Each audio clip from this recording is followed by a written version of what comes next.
Hola, bienvenidos a nuestro tercer video de nuestro curso virtual de física.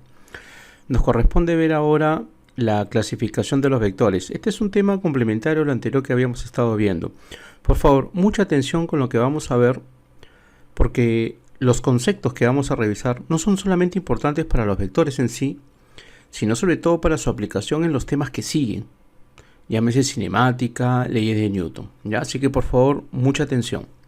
Por ejemplo, ¿cuándo dos vectores son iguales? Dicen que dos vectores son iguales cuando los dos elementos que poseen magnitud y dirección son respectivamente iguales. Por ejemplo, estos dos vectores mostrados aquí, ¿poseerán la misma magnitud? Eso es fácil de determinar porque observamos que tengo un cateto de 2 horizontal y 3 vertical. 2 horizontal, 3 vertical. Si aplicamos Pitágoras, estoy seguro de que las magnitudes van a ser iguales. La dirección es más fácil de ver aún todavía porque mira, están formando el mismo ángulo con respecto a una horizontal. Conclusión, el vector A y B son iguales. Entonces, si esta relación se cumple, también se cumple la siguiente relación. A ver, vamos a leer. La magnitud de A es igual a la magnitud de B. Parte de los requisitos. Por ejemplo, ¿estas dos velocidades son iguales? Veamos, ¿tienen la misma magnitud? Sí, 3 metros por segundo, 3 metros por segundo. Me voy adelantando. A la magnitud de la velocidad se le llama rapidez. Entonces, ¿tienen la misma rapidez? Sí, 3 metros por segundo, 3 metros por segundo. ¿Tienen la misma dirección? Sí, porque la dirección de ambos es 0 grados. Conclusión, estas dos velocidades son iguales. Veamos otra clasificación. Vectores opuestos. Me dice que dos vectores son opuestos cuando poseen igual magnitud, pero direcciones opuestas. Tener direcciones opuestas significa que si uno los vectores por su origen deberían formar un ángulo de 180 grados. Veamos si estos dos vectores son vectores opuestos. La magnitud es fácil de calcular. Acá tengo 3, 5 horizontal, 1 vertical y acá tengo 3, 5 horizontal y 1 vertical. Si aplico Pitágoras obtengo que estos dos vectores poseen igual magnitud.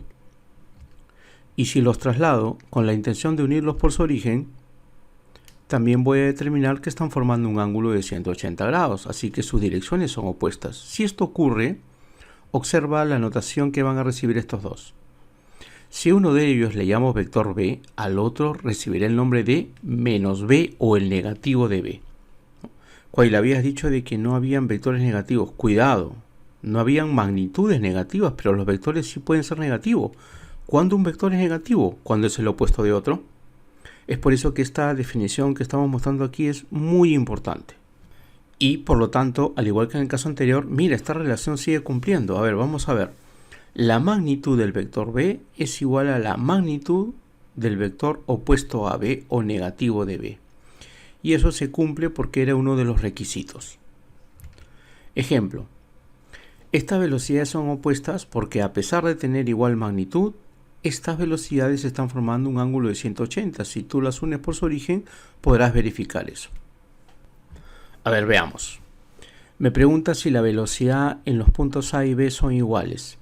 A ver, para que dos velocidades, para que dos fuerzas, para que dos aceleraciones, en general, para que dos cantidades físicas vectoriales sean iguales, deben tener tanto la magnitud como la dirección.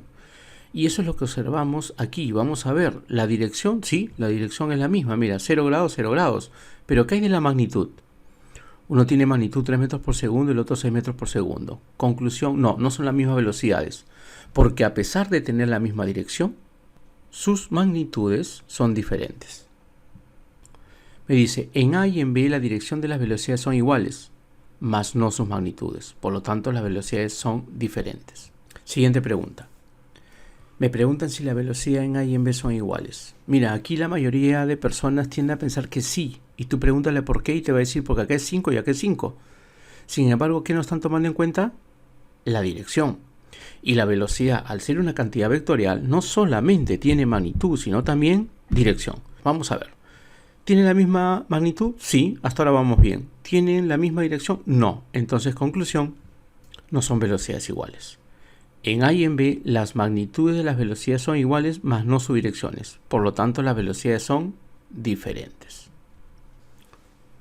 Seguimos con las clasificaciones, vectores colineales y vectores paralelos y antiparalelos. Vectores colineales son aquellos vectores que se encuentran contenidos en una misma recta. Vectores paralelos y antiparalelos. Esta es una definición, la verdad, bastante antigua, pero bueno, en la agraria lo siguen utilizando. En el caso que dos o más vectores formen entre sí un ángulo de 0, decimos que los vectores son paralelos. Si estos vectores forman un ángulo de 180 grados, creo que esto lo hemos revisado ya, se llaman vectores antiparalelos.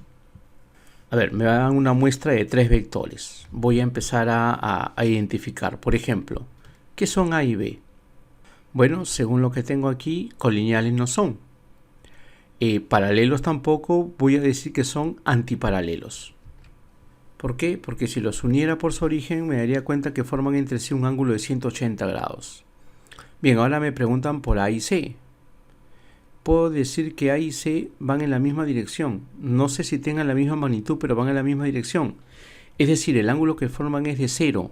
Eso los hace paralelos. Y ahora veamos qué son B y C. A ver, veamos B y C.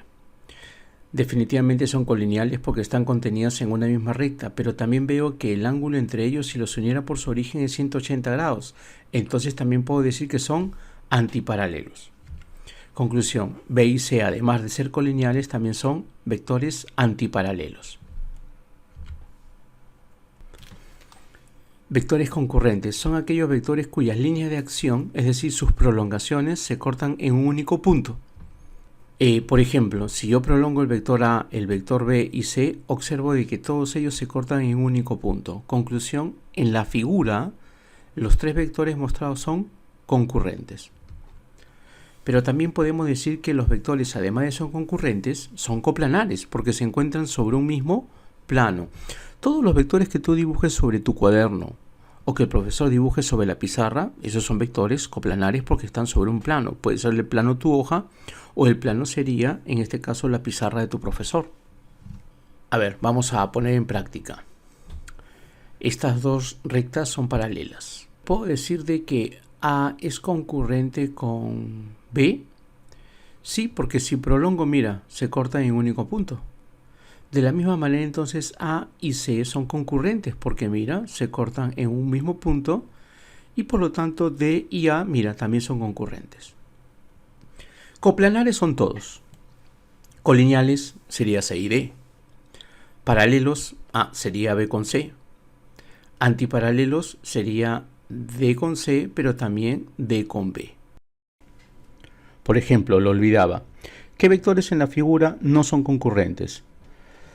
Son aquellos que si prolongo nunca se van a cortar en un punto y serían aquellos que están sobre estas rectas paralelas. Por ejemplo, B con C no son concurrentes, B con D no son concurrentes.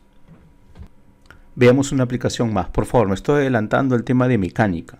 ¿Ya? Aquellos que ya lo conocen van a recordar conmigo, el resto por favor no se preocupe, es algo que vamos a ver con detalle. Es el famoso teorema de las 3 fuerzas, muy utilizado al momento de no solamente hacer el diagrama de cuerpos libres, sino plantear la resolución de un ejercicio en este tema de estática. ¿Qué me plantea? Me dice, si sobre un cuerpo en reposo, es decir, su velocidad es 0, es decir, se encuentra en equilibrio, es decir, la sumatoria de fuerzas es 0, dice, si actúan 3 fuerzas y no son paralelas, entonces las 3 fuerzas deben ser necesariamente, mira, concurrentes. Justo lo que acabamos de ver hace unos minutos. Las líneas de acción de las 3 fuerzas se deben intersectar en un solo punto llamado punto de concurrencia. A ver, veamos. Diagrama de cuerpo libre, por favor, recordando esta barra con cuántos cuerpos interactúa. Bien, B interactúa con el centro de la Tierra a distancia, interactúa con el piso por contacto e interactúa con la cuerda por contacto. Esta barra interactúa con 3 cuerpos. Eso significa que sobre la barra deben haber 3 fuerzas. Grafiquemos. Esta barra tiene peso por su interacción con el centro de la Tierra, tiene tensión por su interacción con la cuerda. Ahora falta dibujar la interacción con el piso. ¿Será solamente una normal? ¿Habrá rozamiento? El problema no lo menciona. Sin embargo, voy a hacer cumplir porque mira, acá hay una, acá hay 2 y acá está faltando. Son 3 fuerzas las que están actuando en estos momentos. Por lo tanto, voy a prolongar la tensión, voy a prolongar el peso y mira, acabo de encontrar el punto de concurrencia. Eso significa que la tercera fuerza que va a estar aplicada justo aquí necesariamente debe pasar por la intersección de las otras dos. ¿Por qué? Porque las tres deben ser concurrentes. Listo, ya tengo mi tercera fuerza, mira. Y estoy aplicando aquí el concepto de vectores concurrentes, es decir, fuerzas concurrentes, para lograr satisfacer la condición que aquí se plantea.